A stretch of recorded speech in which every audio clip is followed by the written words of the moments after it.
ஓம் அகிலாண்ட நாயகியே போற்றி. ஓம் அஷ்டமி நாயகியே போற்றி.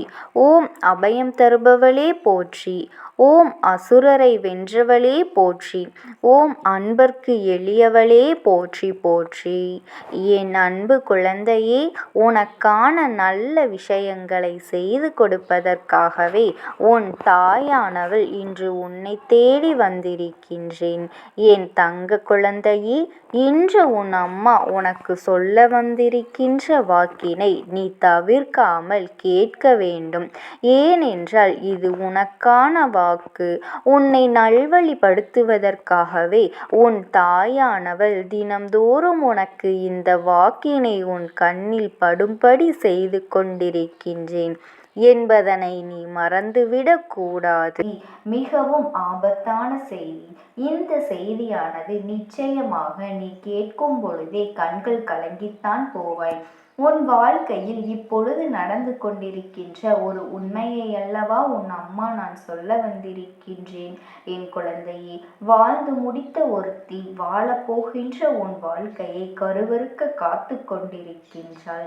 இவள் யார்? எதற்காக இவள் இப்படி செய்கின்றாள்? இதனால் உன் வாழ்க்கையில் என்ன நடக்கின்றது என்பதனை நீ தெரிந்து கொள்ள வேண்டிய நேரம் உனக்கு வந்துவிட்டது. என் குழந்தையே, அம்மா உன் வாழ்க்கையில் நடக்கின்ற ஒவ்வொரு விஷயங்களையும் தெளிவாக புரிந்து வைத்திருக்கின்றேன். உன்னை சுற்றி வந்து இந்த மனிதர்கள் உனக்கு என்ன செய்கின்றார்கள், இவர்களின் நோக்கம் என்ன என்பதனையும் நான் தெளிவாக தெரிந்து வைத்திருக்கின்றேன். என் தங்க குழந்தையே, வேண்டுமென்றே உன்னுடைய வாழ்க்கையில் இவர்கள் பிரச்சனைகளை கொடுக்கும் பொழுதும், இந்த வாழ்க்கை உனக்கு மிகப்பெரிய மாற்றங்களை கொடுக்கும் பொழுதும் அதனை தந்து விடுகின்றது. அது உனக்கே புரிகின்றது, ஏதோ ஒரு விஷயம் நம் வாழ்க்கையில் தவறாக நடந்து கொண்டிருக்கின்றது என்று. என் பிள்ளையே, இதுதான் நமக்கான வாழ்க்கை என்று சொல்லித்தான் நாம் கனவுகளை சுமந்து கொண்டு அந்த வாழ்க்கையில் அடியெடுத்து வைக்கின்றோம்.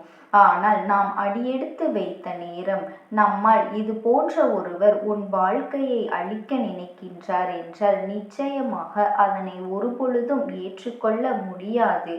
இதுவெல்லாமே எந்த நொடியிலும் நம்மால் கனவிலும் நினைத்து பார்க்க முடியாத ஒரு விஷயமாக இருந்து கொண்டிருக்கின்றது. அதுவாகவே மாறிவிட்டது. ஏனென்றால் இவர்களின் வயது உன்னுடைய தாயின் வயதை ஒத்ததாக இருக்கும். நம் தாய் நம்மிடம் எப்படி நடந்து கொள்வார்களோ அப்படித்தான் இவர்களும் நடந்து கொள்வார்கள் என்பதுதான் உன்னுடைய எண்ணமாக இருந்தது. ஆனால் இவர்களினுடைய செயல்பாடுகளோ இந்த வாழ்க்கையில் உன்னை மிகுந்த வேதனைப்படுத்துகின்ற அளவிற்கு உன்னை துன்பப்படுத்தி, சோதனைப்படுத்தி, காயப்படுத்தி, வாழ்க்கையை வேண்டாம் என்கின்ற நிலைக்கு உன்னை தள்ளிவிட்டது. என் குழந்தையே, எப்பொழுதுமே வாழ்க்கைக்குள் அடியெடுத்து வைக்கும் பொழுது உனக்குள் இருந்த கனவு சிதைந்து விட்டால் அதோடு எல்லாமுமே முடிந்து விட்டதாகத்தான் எல்லோருக்குமே தோன்றும். ஆனால் என் குழந்தை, நீ இதனை எதிர்த்து சமாளிக்க கற்றுக்கொண்டாயானால் எப்படியும் இந்த வாழ்க்கையை வாழ்ந்துதான் ஆக வேண்டும் என்பதனை உனக்குள் எண்ணங்களோடு சரியாக நீ கொண்டு வந்து விட்டாய்.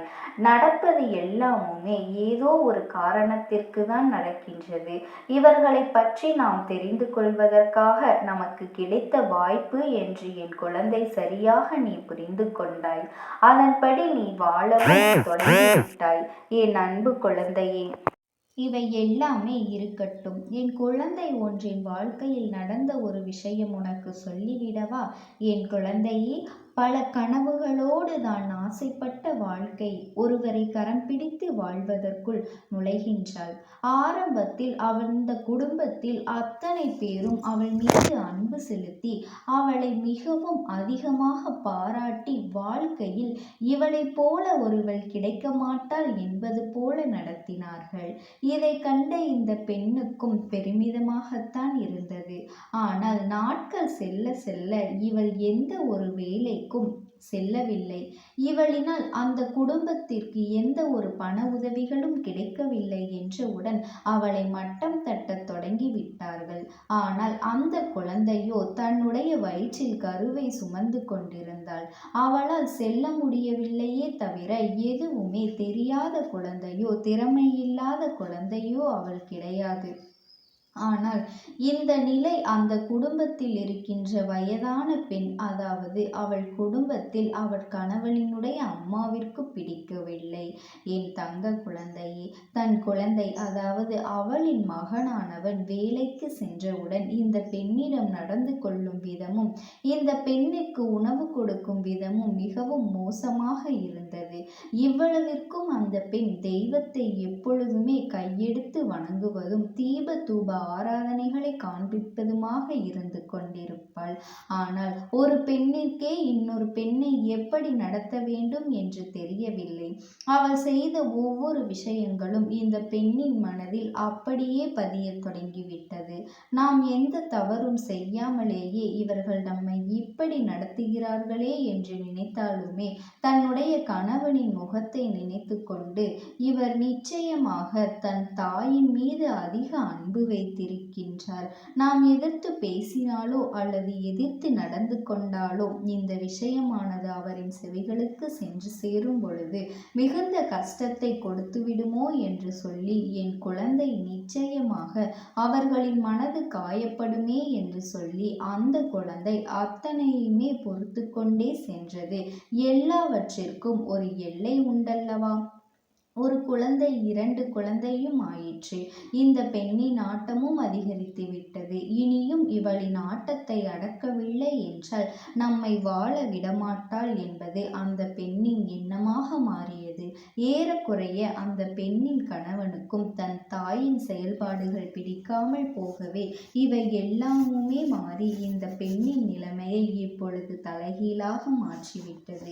எந்த ஒரு வயதானவள் இவளை கொடுமைப்படுத்தினாலோ அவளின் நிலைமை இப்பொழுது மாற்றத்தை கொண்டு வந்துவிட்டது. வயது ஏறுகின்றது, நம்மால் முடியாத நிலை உருவாகும் என்று யாருக்குமே இங்கு புரிவது கிடையாது. நாம் எப்பொழுதும் நிலைமையாகத்தான் இருப்போம் என்று சொல்லிக் கொண்டிருக்கின்றார்கள் அல்லவா? அந்த நிலையில் இந்த பெண் தனக்கான உதவியை ஒட்டுமொத்தமாக தன் மருமகளிடம் பெற வேண்டிய நிலை வந்துவிட்டது. ஆனால் ஒரு விஷயத்தை இதில் கவனிக்க வேண்டும். என்ன தெரியுமா? இந்த பெண் நிச்சயமாக தன்னிடம் எப்படி அவர்கள் நடந்து கொண்டார்களோ அதுபோல தானும் நடந்து கொள்ள வேண்டும் என்று ஒரு துளியளவும் அவள் நினைக்கவில்லை.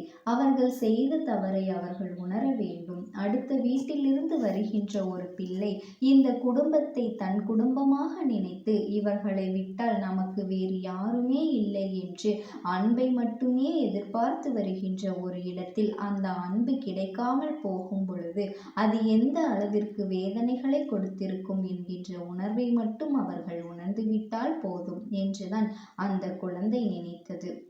அம்மா எதற்காக இதை சொல்கின்றாள் என்று நீ யோசிக்கின்றாயா? என் குழந்தையே, உன்னுடைய வாழ்க்கை எப்பொழுதுமே உனக்கானது. இதில் யார் என்ன செய்தாலுமே அதையெல்லாம் நீ கண்டு கொள்ளாதே. எல்லோருக்குமே அவர் பிள்ளைகள் அவர்களின் குழந்தைகளாகவே கடைசி வரை இருக்க வேண்டும் என்ற எண்ணம் மட்டும் இருக்கின்றது. ஆனால் சில நேரங்களில் அது எப்படி நடக்கவில்லை என்பதனால்தான் இத்தனை வேகமாக ஒரு குடும்பத்தை பிரிக்க அவர்கள் துணிந்து விடுகின்றார்கள். ஆனால் என் குழந்தை, நீ அப்படியல்ல. எல்லோருக்குமான இடத்தை கொடுத்து யார் யார் எப்படி இருக்க வேண்டும் என்று நினைக்கின்றார்களோ அவர்களுக்கான முழு சுதந்திரத்தையும் நீ கொடுத்திருக்கின்றாய் என்பது எனக்கு நன்றாக தெரியும். அதனால் எப்பேற்பட்ட கஷ்டத்திலும் எப்பேற்பட்ட சோதனையிலும் நான் தரப்போவதை எல்லாம் நீ சரியாக உணர்ந்து கொண்டாயானால் உன்னை சுற்றி வருகின்ற அத்தனையுமே உன்னை நல்வழிப்படுத்தும். இந்த மனிதர்களினுடைய உண்மையான முகத்தை வெளிக்காட்டி கொடுத்துவிடும். யாருக்கும் இவர்களை பற்றி தெரிய வைக்க வேண்டும் என்று நினைக்கின்றாயோ அவர்களிடத்தில் இவர்கள் தானாகவே சென்று சிக்கிக் கொள்வார்கள். இவர்களின் நிலை எண்ணங்கள் எல்லாம் எந்த அளவிற்கு தவறானது என்பதை இவர்கள் நிச்சயமாக வெளிப்படுத்துவார்கள். என் குழந்தையே, உன் அம்மா நான் உனக்கு ஒரு விஷயத்தை இத்தனை நேரமாக சொல்லிக் கொண்டிருக்கின்றேன் என்றால் மாமியார் மருமகள் சண்டையை பற்றி நான் பேச வரவில்லை. ஒருவரின் உணர்வுகளுக்கு இன்னொருவர் மதிப்பு கொடுக்கவில்லை என்றால் அந்த குடும்பத்தின் நிலை நிச்சயமாக தடுமாறி செல்லும் என்பதை தான் நான் சொல்கின்றேன். அதனை நீ உணர்ந்து கொள்ள வேண்டும் என் தங்கமே. வருத்தப்படுவதை நிறுத்திவிட்டு உன்னை சுற்றி நடக்கின்ற அத்தனை விஷயங்களுக்கு பின்னாலும் இந்த வாழ்க்கை உனக்கு கொடுக்கின்ற உண்மைகளை மட்டும் நினைவில் வைத்துக்கொள். யார் யார் எப்படிப்பட்டவர்கள் என்பதனை தெரிந்து கொள்வதற்கு உனக்கு கிடைத்த வாய்ப்பினை நீ தவறவிட்டு விடக்கூடாது அல்லவா? இந்த வாழ்க்கை உனக்கு என்ன கொடுத்தது என்பதனை, என்ன கொடுக்கின்றது என்பதனை நீ தெரியாமல் விட்டுவிடக்